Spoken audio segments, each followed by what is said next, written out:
थोड़ा सा इसको इमेजिन करें कि वो जो लेवी का बंदा है, अगर वो चेक पोस्ट के ऊपर खड़ा हुआ है, जिसको नौकरी सरदार ने दी है, ठीक है, उसके बाद गन सरकारी है, और वो गोलियां भी सरदार ने दी हैं, ठीक, गोलियां भी मैं कहता हूँ उसको स्टेट ने दी हो, तो जिसने उसको नौकरी पे लगाया उसने हुक्म तो उसी का फॉलो करना है ना। जैसे ये बताया ना, ये जो पाकिस्तान बनने से पहले ये लेवी जो थी, इनको सारा का सारा सरदार, लेवी और ब्रिटिश गवर्नमेंट, ये तीन का ट्राइका था जी।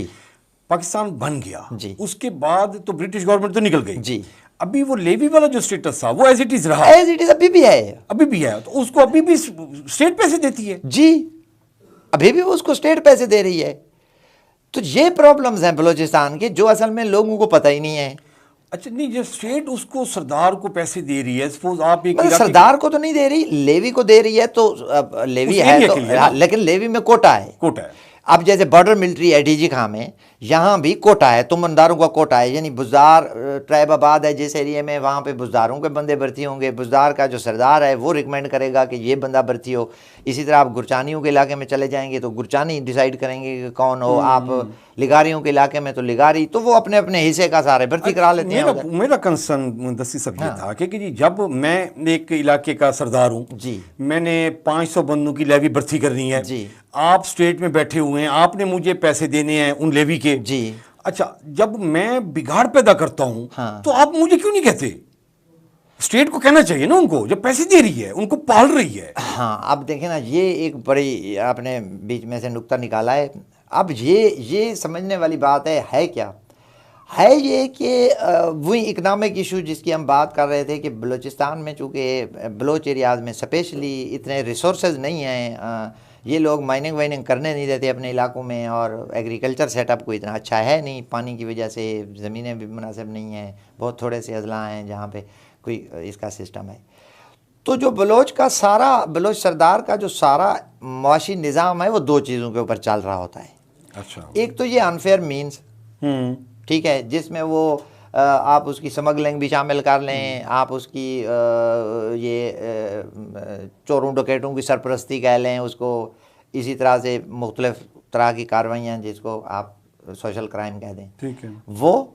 और फिर दूसरे नंबर पे जो उसका सबसे अहम हथियार होता है या सबसे अहम सोर्स ऑफ इनकम है वो है ये गवर्नमेंट का बजट जो आता है वफाक से, और ये वहाँ पे डेवलपमेंट के लिए होता है, तो वो उसकी नज़र में होता है। अब वो जब पैसा वहाँ पे जाता है, देखें हर दौर में आपने देखा होगा, और अभी तक भी यही सिचुएशन चल रही है जब हम ये बात कर रहे हैं, कि NFC अवार्ड में से जो एक फार्मूला बनाया गया था कि जी ये सूबे इनका इतना % होगा आबादी के लिहाज से, उसमें 3-4 चीज़ों को देखते हुए उन्होंने फार्मूला वज़ा किया था। उसमें से बलूचिस्तान जो है वो सबसे ज़्यादा हिस्सा ले जाता है, इसी बुनियाद पे कि हम डेवलप्ड नहीं हैं, ठीक है। और वो हिस्सा जो है 2 सूबे, पंजाब सबसे ज़्यादा सफ़र करता है, अपने हिस्से में से देता है, और दूसरे नंबर पे सिंध देता है।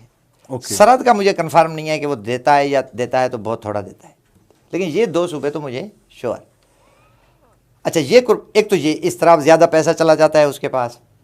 फिर हर हुकूमत हमारी, जो भी हुकूमत आई है, चाहे जिसकी भी थी, फौजी हुकूमत रही, किसी सियासी जमात की, जो भी खसूसी पैकेज अनाउंस होते रहे, खसूसी पैकेज, उसके तहत अरबों रुपए के बलूचिस्तान को जा रहे हैं जी, ये बलूचिस्तान की तरक्की के लिए, क्योंकि ये पीछे रह गया और वो 72 सालों से वो आगे नहीं आया।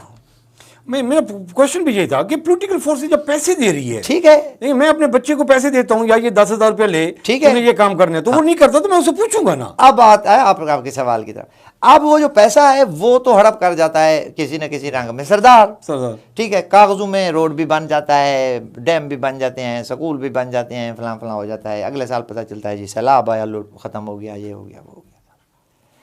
अब जब इसकी प्रोब शुरू होती है तो खुरा कहाँ पहुंचता है? जब खुरा वहां पहुंचता है तो फिर उधर से डोरी हिलाई जाती है, ठीक है। और फिर हमारी जो एस्टेब्लिशमेंट है, स्टेट को ये बावर कराने की कोशिश की थी कि देखें जी हमारा हमने आपको बचाया हुआ है, हमारी वजह से आप बचे हुए हैं, कि हमने इनको रोका हुआ है, अदरवाइज तो फिर ये तो नहीं रहना चाहते आपके साथ, जबकि उनका कोई इशू नहीं है, ठीक। वो चुप हो जाए, सरदार के खिलाफ इंक्वायरी बंद हो जाए, नैब बात करना शुरू ना करे, ख़त्म कर दे, एंटी करप्शन कहानी ख़त्म कर दे, सुकून है। जब सरदार के खिलाफ बात शुरू होगी करप्शन पे और इन चीज़ों पे, तो वो ये आपको कहीं से फायरिंग भी शुरू हो जाएगी, कहीं पे खंबा भी उड़ जाएगा, कहीं पे गैस की पाइपलाइन भी उड़ जाएगी, ये कहानी शुरू